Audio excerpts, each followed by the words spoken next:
Mga bro, good vibes alert.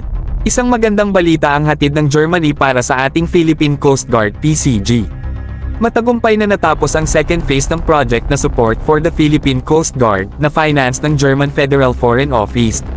Grabe ibang level ng suporta ito, hindi lang sa salita kundi sa konkretong aksyon.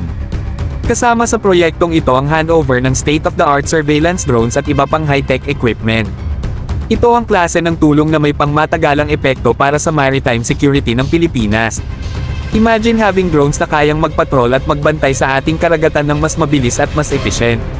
Para sa mga kapwa nating nasa PCG, malaking tulong ito sa kanilang misyon na panatilihin ang kapayapaan at seguridad sa West Philippine Sea at iba pang teritoryo.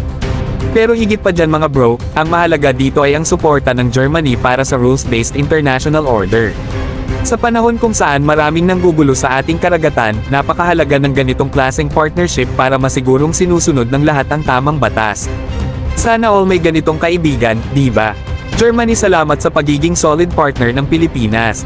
Bukod sa technology transfer, hindi rin natin dapat kalimutan ang significance ng ganitong projects para sa pagkakaibigan ng dalawang bansa. Ito ang tunay na definisyon ng working together for a common goal. Hindi lang ito usapang security, kundi pagpapalakas din ng international cooperation. Mga bro, ganito ang klaseng suporta na gusto natin para sa ating mga bayani sa dagat. Kung iisipin mo, ang drones na ito ay hindi lang para magbantay sa teritoryo, kundi pwede ring gamitin sa disaster response, search and rescue, at iba pang humanitarian missions.